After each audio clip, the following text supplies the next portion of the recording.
Assalamualaikum warahmatullahi wabarakatuh. Pada pertemuan kali ini, kita akan membahas tentang materi teks ceramah. Untuk mengetahui teks ceramah lebih lanjut, silakan tonton video ini sampai selesai ya. Kompetensi dasar yang harus kalian kuasai di materi teks ceramah ini ada 4. Yang pertama itu kalian harus bisa mengidentifikasi informasi yang berupa permasalahan aktual yang disajikan dalam teks ceramah. Yang kedua, kalian harus bisa menyusun bagian-bagian penting dari masalah aktual itu sebagai bahan untuk disajikan dalam teks ceramah. Yang ketiga, kalian harus mampu menganalisis isi, struktur, dan kebahasaan dalam teks ceramah. Yang keempat, kalian harus mengkonstruksi ceramah tentang permasalahan aktual dengan memperhatikan aspek kebahasan dan menggunakan struktur yang tepat. Jadi, nantinya setelah pembelajaran ini kalian bisa membuat atau menulis teks ceramah secara mandiri. Ada satu pertanyaan untuk kalian, apa bedanya ceramah, khutbah, dan pidato? Ketiga ini memiliki perbedaan atau apakah sama? Atau hanya ceramah dan khutbah yang sama? Atau ceramah dan pidato yang sama? Yuk kita bahas ketiga ini, ceramah, khutbah, dan pidato sama atau beda sih? Nah, yang pertama kita akan bahas ceramah. Sebenarnya ceramah, khutbah, dan pidato itu sama-sama pembicaraan di depan umum, tapi yang berbeda apa? Yang berbeda adalah isinya, isi materi yang disampaikan.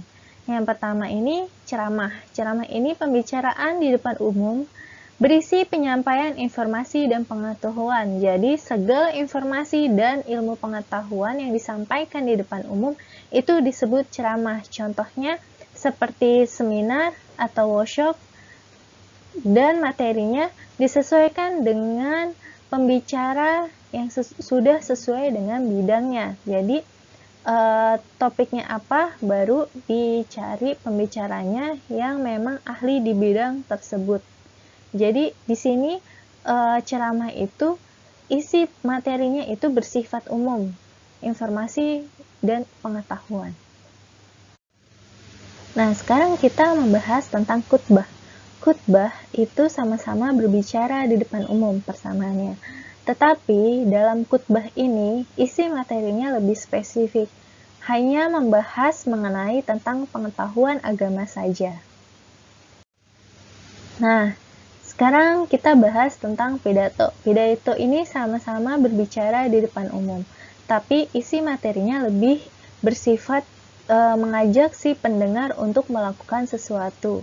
Nah, biasanya seperti acara rutinitas kita setiap hari Senin, upacara bendera, biasanya pembina upacara itu memberikan sebuah amanat yang untuk mengajak kalian untuk berbuat sesuatu. Nah, itu termasuk ke dalam pidato. Nah, di mana saja sih kita bisa melihat kegiatan berceramah itu? Di sini ada 4 lokasi. Yang pertama di tempat ibadah, yang kedua biasanya sering di sekolah atau kampus, yang ketiga di ruang digital seperti YouTube, yang keempat itu ada di organisasi. Nah, manfaatnya apa sih kalian untuk mempelajari teks ceramah ini? Kalian itu nantinya dilatih untuk bisa menulis dan bahkan memperhatikan teks ceramah yang kalian buat. Jadi nantinya ketika kalian terjun di masyarakat, kita tidak akan tahu nasib seseorang itu seperti apa.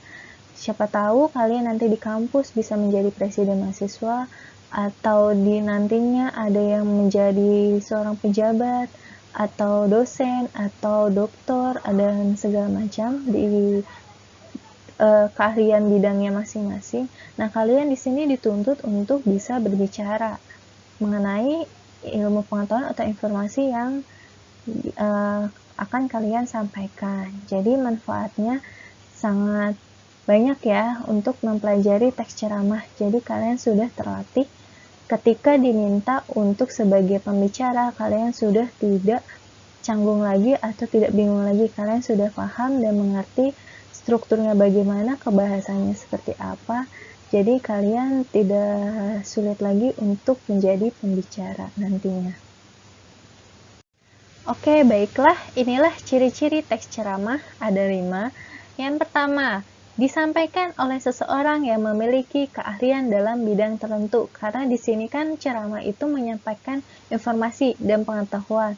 Ya, jadi memang seharusnya yang berbicara itu memang yang memiliki keahlian dalam bidang ilmu tertentu, sesuai dengan topik yang dibicarakan.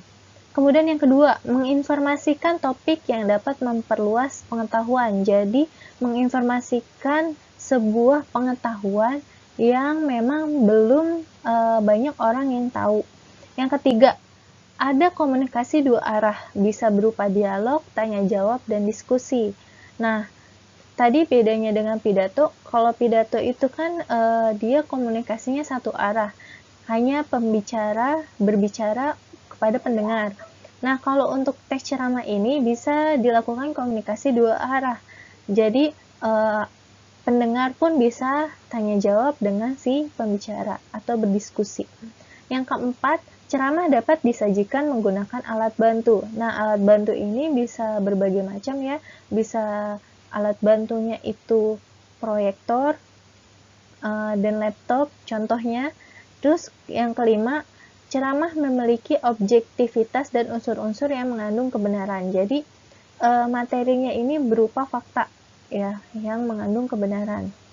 Jadi yang sebenarnya. Nah, informasi berupa permasalahan aktual dalam ceramah. Nah, di sini definisi informasi itu pemberitahuan atau pemberian kabar tentang sesuatu. Pokok isi informasi itu yang biasanya memakai unsur 5W1H. Apa, siapa, kapan, di mana, mengapa, dan bagaimana. Nah, ini sangat penting dalam teks ceramah. Kemudian, permasalahan yang diangkat itu permasalahan aktual. Peristiwa yang betul-betul terjadi dan sedang menjadi pembicaraan banyak orang. Nah, cara memahami informasi dapat dilakukan dengan cara, ada 3 cara. Yang pertama, menyimak ceramah yang didengar dengan seksama. Yang kedua, catat informasi yang menarik dalam setiap paparan dalam ceramah. Yang ketiga, susun kembali informasi yang menarik dalam bentuk kalimat atau paragraf sederhana.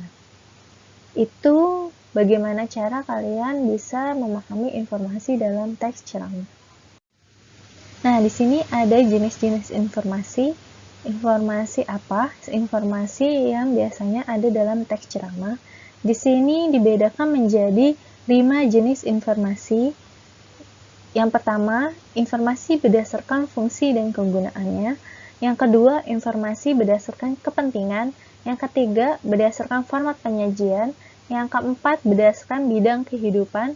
Yang kelima, berdasarkan lokasi peristiwa atau lokasi ceramah itu sendiri. Nah, yang pertama, berdasarkan fungsi dan kegunaannya, ya dibagi lagi menjadi 3. Informasi menambah pengetahuan. Yang kedua, informasi mengajari pembaca. Yang ketiga, informasi yang hanya menyenangkan pembaca atau fiksional. Nah, informasi yang menambah pengetahuan itu biasanya contohnya tentang pergantian kurikulum.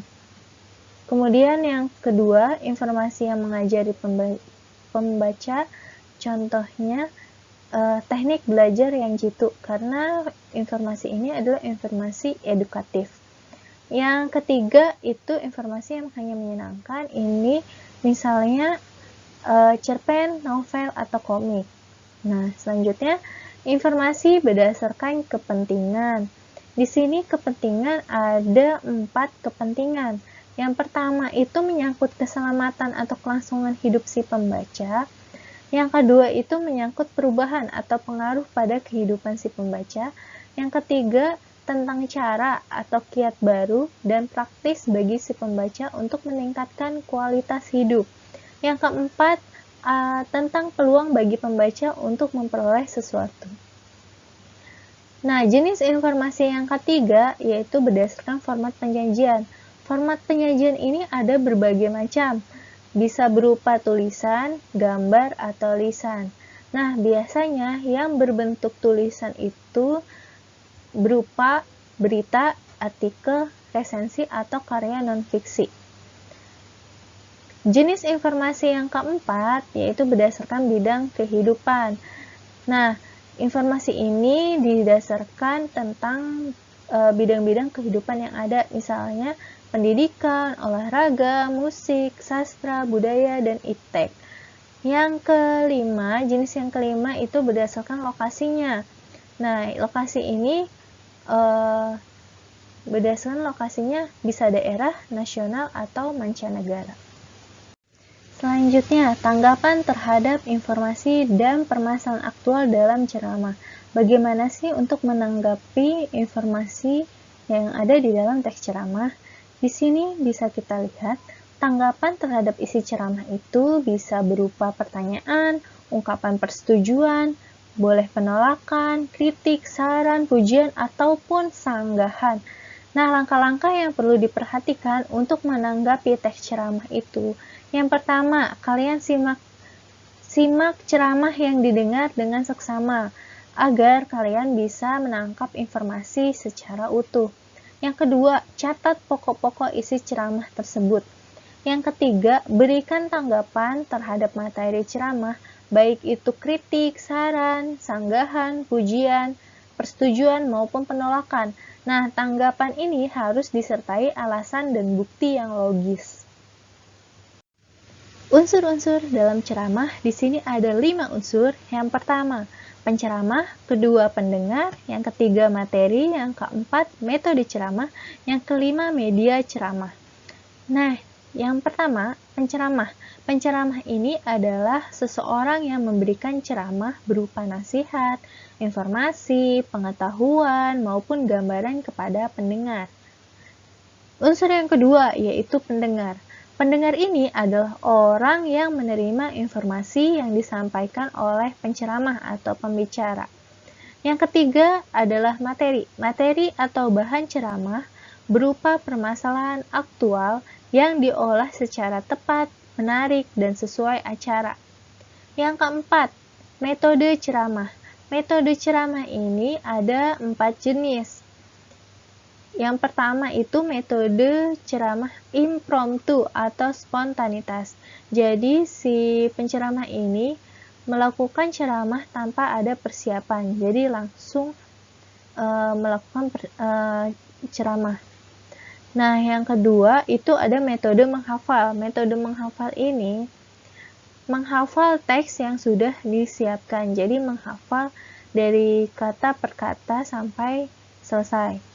Yang ketiga itu metode naskah. Metode naskah ini metode yang mengharuskan si penceramah untuk membaca teks yang sudah disiapkan sampai selesai. Kemudian yang keempat adalah metode ekstemporan. Ekstemporan ini yaitu mencatat poin-poin penting yang ingin disampaikan. Kemudian si penceramah ini mengembangkan poin-poin penting itu. Yang kelima, unsur kelima, media ceramah. Nah, media ceramah ini bisa dilakukan secara langsung atau menggunakan media berupa misalnya televisi, koran, majalah, buku, internet, dan lain sebagainya. Nah, ini adalah struktur teks ceramah. Jadi nanti ketika kalian menganalisis struktur teks ceramah, kalian harus tahu dulu nih, apa saja struktur teks ceramah. Struktur teks ceramah ini ada 3 struktur. Yang pertama itu pendahuluan atau tesis, yang kedua itu isi, yang ketiga adalah penutup. Nah, untuk pendahuluan atau tesis ini, di sini merupakan pembuka ya. Ada berupa pengenalan isu, masalah, ataupun pandangan pembicara tentang topik yang akan dibahas. Nah, bagian ini sama dengan isi dalam teks eksposisi yang disebut dengan isu. Yang kedua, struktur yang kedua adalah isi. Nah, isi ini berupa rangkaian argumen si pembicara berkaitan dengan pendahuluan atau tesis. Pada bagian ini dikemukakan pula sejumlah fakta yang memperkuat argumen-argumen si pembicara. Nah, isi ini ada pendapat dan fakta. Yang ketiga adalah penutup. Nah, penutup ini berupa penegasan kembali atas pernyataan-pernyataan sebelumnya. Nah, penutup ini berisi simpulan dan rangkuman. Jadi, kurang lebih hampir sama ya dengan teks eksposisi, isinya berupa pendapat dan fakta si penulis. Nah, ini ada sebuah paragraf, kita coba untuk menganalisis teks ceramah berikut ini.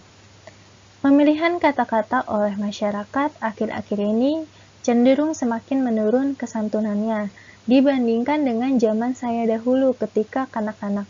Hal tersebut tampak pada ungkapan-ungkapan banyak kalangan dalam menyatakan pendapat dan perasaan-perasaannya, seperti ketika berdemonstrasi ataupun rapat-rapat umum, kata-kata mereka kasar atau sarkastis, menyerang, dan tentu saja hal itu sangat menggores hati yang menerima.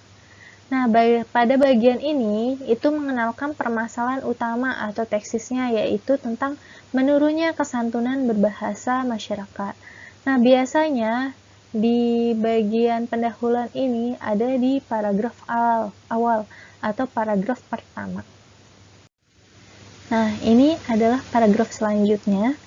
Fenomena tersebut menunjukkan adanya penurunan standar moral, agama, dan tata nilai yang berlaku dalam masyarakat itu. Ketidaksantunan berkaitan pula dengan rendahnya penghayatan masyarakat terhadap budayanya, sebab kesantunan berbahasa itu tidak hanya berkaitan dengan ketepatan dalam pemilikan kata ataupun kalimat. Kesantunan itu berkaitan pula dengan adat pergaulan yang berlaku dalam masyarakat itu.